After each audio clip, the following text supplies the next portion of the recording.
Brincaban por los techos. Más de 100 disparos estallaron en plena calle.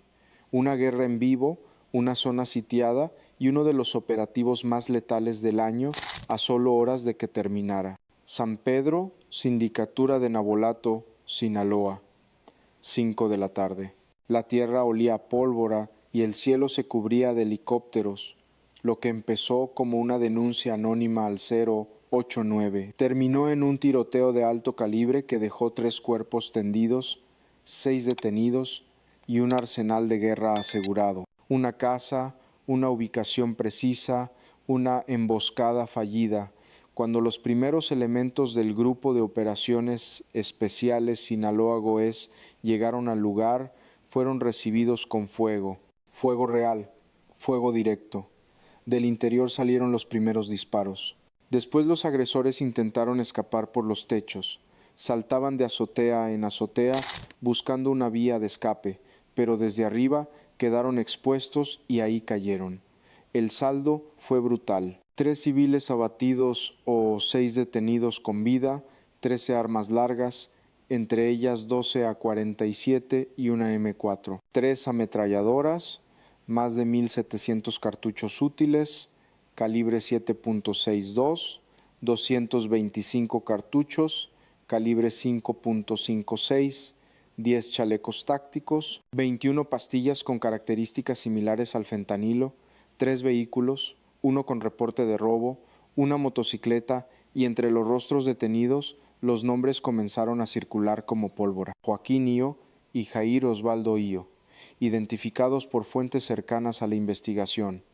Uno de los abatidos fue Alexander M., apenas 18 años, originario de la colonia Chulavista. Su cuerpo fue identificado horas más tarde por familiares en el servicio médico forense. El operativo fue ejecutado por una fuerza combinada: Policía Estatal Preventiva, Ejército Mexicano, Guardia Nacional, Secretaría de Marina, Fiscalía General de la República y Fiscalía del Estado. Pero la cabeza detrás de la reacción fue una sola. Desde Ciudad de México, Omar García Harfuch activó los protocolos con una frase que se volvió sentencia: hoy el Estado responde con toda su fuerza. No vamos a ceder ni un metro más. Esto no fue una redada, fue una señal. Y lo que encontraron dentro de esa casa no era solo armamento, era una pista, un posible vínculo con algo mucho más grande. ¿Qué escondían realmente esos techos? ¿Y por qué estaban dispuestos a morir antes que entregarse? La casa no tenía blindaje, no tenía torretas ni bardas altas. Parecía una vivienda común, pero por dentro estaba fortificada con lo más letal del mercado negro. En cuanto los agresores abrieron fuego, la respuesta fue inmediata. Los elementos del GOE se cubrieron en formación táctica y las calles se llenaron de explosiones secas, ráfagas de AK-47, descargas de M4, detonaciones de ametralladoras montadas. «Cúbrete. Flanco izquierdo está abierto», gritaba un sargento desde el segundo anillo de cerco. Fue una balacera a campo abierto. Los vecinos se tiraban al suelo. Las paredes vibraban con cada estallido y el aire se llenó de humo, pólvora y polvo. Desde el techo, 2 agresores intentaron saltar a la vivienda contigua, pero fueron localizados por los francotiradores. Uno cayó en seco, el otro trató de seguir, no llegó. En ese momento el operativo cambió de naturaleza. Ya no era una intervención, era una cacería urbana. Las fuerzas federales y estatales activaron fase Falcón, cerco total, avance coordinado y fuego controlado. Las unidades tomaron las calles aledañas, drones de la Guardia Nacional sobrevolaron en tiempo real y en menos de 5 minutos los agresores perdieron el control del terreno. 3 de ellos se encerraron en una habitación interior. Desde ahí disparaban a ciegas, pero las balas ya no salían con la misma fuerza. Los cartuchos empezaban a escasear. Fue entonces cuando tomaron la decisión más desesperada: huir por el patio trasero. Saltaron bardas, corrieron por los callejones, intentaron mezclarse con casas abandonadas, pero uno fue interceptado por binomios caninos, otro por un operativo de flanqueo y el tercero fue el último en rendirse. Cuando cayó aún tenía el dedo en el gatillo. La escena fue brutal. Sobre la tierra quedaron casquillos, sangre, armas regadas y un chaleco atravesado por 4 impactos. Los detenidos fueron esposados boca abajo con las manos en la nuca. Uno de ellos no paraba de gritar. No era para tanto, compa. Johnny Jalé. Pero las manos manchadas de pólvora lo desmentían. Dentro de la casa el humo aún flotaba, a las paredes perforadas por decenas de balas, y sobre la mesa principal el arsenal. Fusiles y cargadores, pastillas y libretas manchadas. Y una lista que nadie esperaba encontrar. Una lista con nombres, ubicaciones y marcas. Una lista que no debería estar en manos de civiles y que conectaba este tiroteo con una estructura más grande. ¿Qué significaban esos nombres? ¿Y qué red criminal estaba detrás de este punto de fuego? Se llamaba Alexander, 18 años.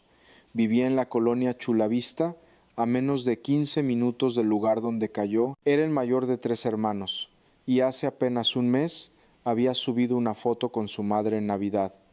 El 30 de diciembre fue uno de los 3 abatidos. Lo encontraron tirado sobre una azotea con una 47 entre los brazos y un chaleco táctico desgarrado. La noticia llegó a su casa por redes, no por un policía, no por una llamada oficial, sino por un mensaje en Facebook con una foto pixelada y un comentario brutal. Uno menos. Horas después, su madre llegó al servicio médico forense. No lloró, no gritó, solo pidió ver el cuerpo, y cuando lo vio, solo repitió: te lo dije, Alex. No fue el único. Los otros 2 cuerpos aún no han sido identificados de forma oficial, pero fuentes cercanas aseguran que al menos uno de ellos había sido visto días antes en un bar del centro, presumiendo armas cortas y una moto robada. Jóvenes armados sin miedo a morir. De los 6 detenidos, 2 ya tienen nombre: Joaquín Io y Jair Osvaldo Io, ambos con antecedentes por narcomenudeo y portación de arma de fuego, ambos con tatuajes de lealtad, a ambos con una frase que se repite en sus expedientes: sin miedo a nada. Durante el traslado uno de ellos preguntó: ¿nos van a enterrar o qué?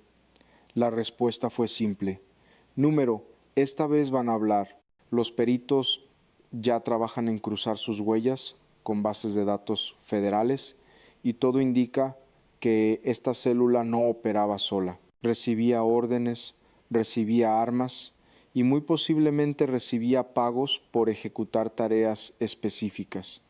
En la casa asegurada se halló algo más: una libreta con números de cuenta escritos a mano, cifras altas, fechas recientes y al pie de página un nombre clave tachado 3 veces. Alguien movía los hilos desde fuera y ese alguien, según la información interceptada, aún está libre. ¿Quién está financiando estos grupos y qué otras casas como esta siguen activas sin que nadie lo sepa? San Pedro no fue una casualidad ni un error de ubicación.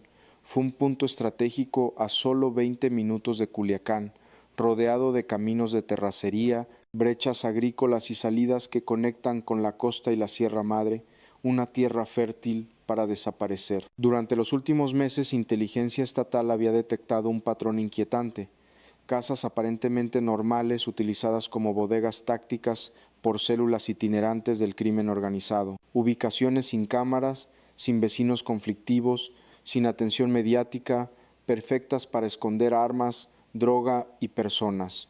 San Pedro cumplía con todos los requisitos. La casa intervenida no era la única en la zona. En un radio de 5 kilómetros hay al menos 3 propiedades con características similares, todas registradas a prestanombres, todas con registros catastrales inconsistentes y todas con lo mismo: cercanía a brechas, cultivos y panteones rurales. Una ruta invisible pero diseñada. Desde Culiacán, las armas llegan por carretera.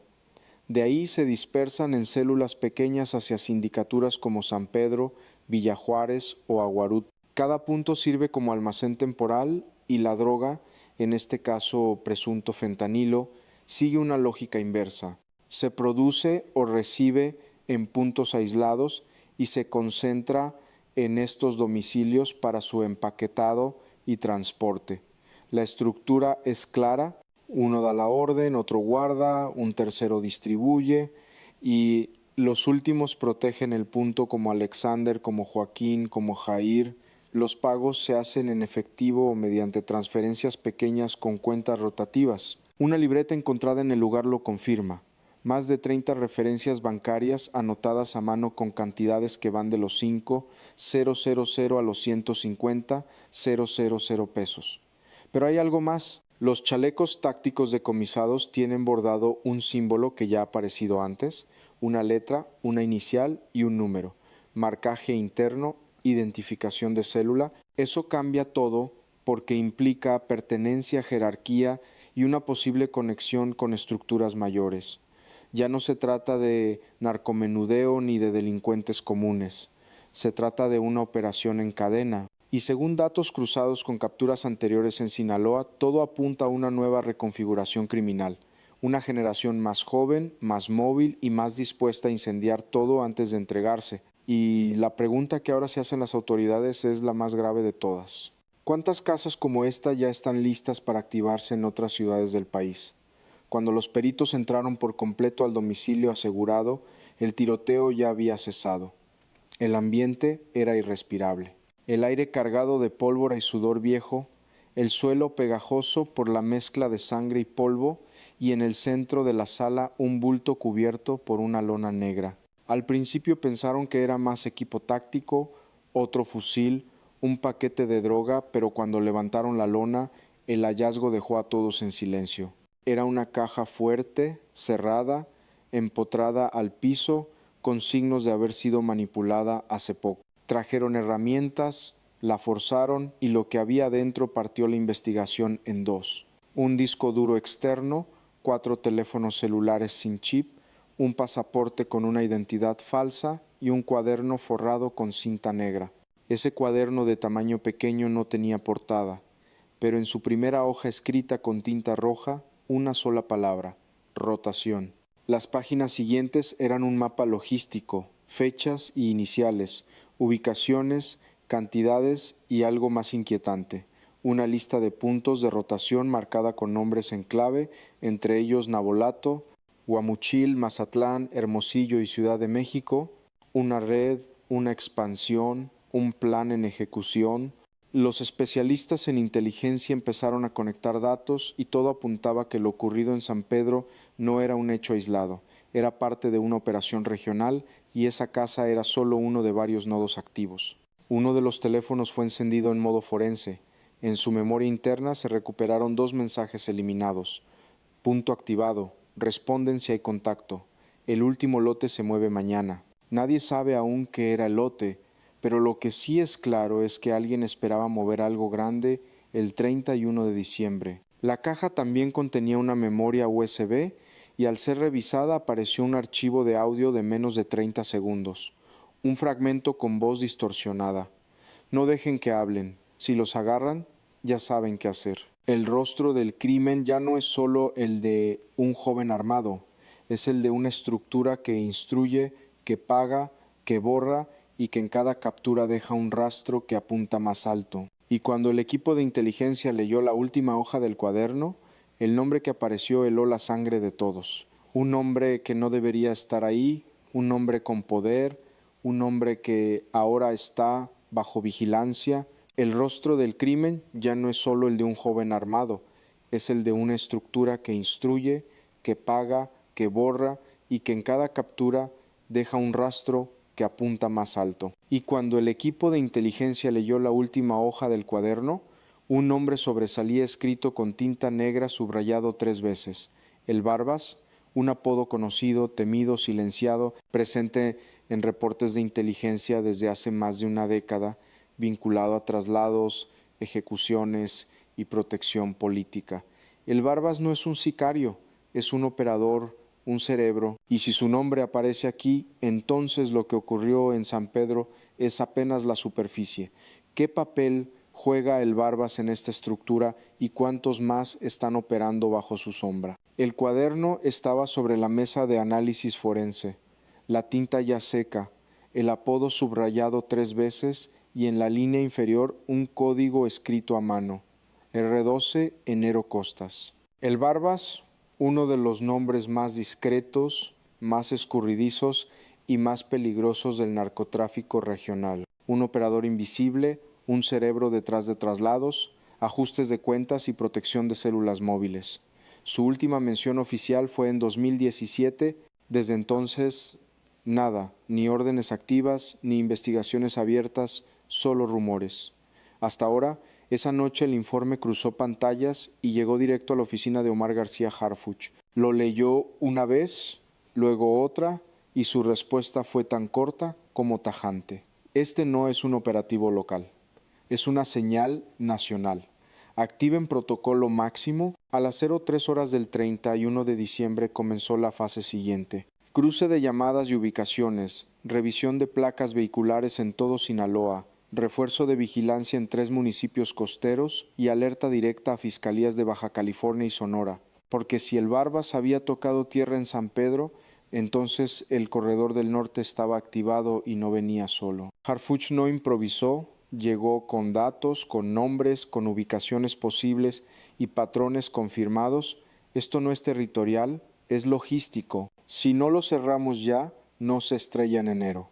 Desde su centro de operaciones en Ciudad de México dio las órdenes clave: crear cerco digital sobre contactos conocidos del Barbas, rastrear transferencias fragmentadas superiores a 20,000 pesos en la región, intervenir líneas de prepago activadas en las últimas 72 horas y, lo más importante, movilizar células encubiertas en Navolato y Mazatlán, no para capturar, sino para observar, esperar y dar el golpe cuando el Barbas cometiera un solo error.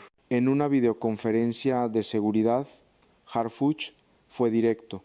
Hoy el crimen quiso mandar un mensaje, pero aquí no se firma con sangre, se responde con Estado y esta vez vamos hasta el fondo.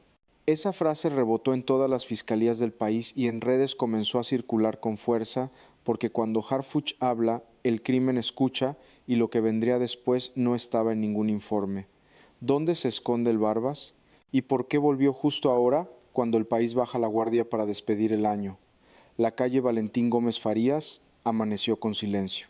No el de la calma, el del trauma. El asfalto aún tenía manchas, los muros impactos de bala y sobre las banquetas trazos de gis donde horas antes yacían cuerpos, cartuchos, mochilas tácticas. Los vecinos no dormían desde la tarde anterior. Nadie hablaba en voz alta. Nadie abrió la puerta antes del mediodía. El enfrentamiento dejó 3 muertos. Sí, pero también dejó un mensaje sembrado en cada hogar. Esto puede pasar en cualquier casa, en cualquier calle, a cualquier hora. Y eso en Sinaloa es más letal que cualquier fusil. Las repercusiones no tardaron. En redes sociales circularon videos del operativo grabados desde azoteas con el pulso tembloroso. Se escuchaban las ráfagas, las órdenes, los gritos, pero lo que más impactaba eran los silencios después del tiroteo, un eco de guerra, en un barrio civil o un 30 de diciembre. La noticia se regó por todo el estado. Medios locales abrieron con titulares rojos. Operativo en San Pedro deja muertos, detenidos y arsenal asegurado. Pero entre líneas se filtraba otra verdad. Uno de los detenidos llevaba en su teléfono un mensaje sin enviar. Ya están cerca. Si no salimos hoy, no salimos nunca. Eso confirmaba lo que Harfuch temía. El operativo estuvo a punto de fallar y si se retrasaban 10 minutos, la casa habría quedado vacía. A nivel interno, el golpe fue devastador para la célula. 3 líderes caídos, una red expuesta y, lo más grave, un nombre en la libreta que nunca debió aparecer: el Barbas. Las autoridades han reforzado los puntos ciegos del corredor del norte, drones sobre zonas rurales y los accesos a Mazatlán y Guasave están bajo revisión militar. Pero en las sombras el crimen se reacomoda porque cada vez que cae una célula, otra toma su lugar y cuando el Estado da un golpe, el grupo busca la revancha. El miedo en San Pedro no terminó con el último disparo.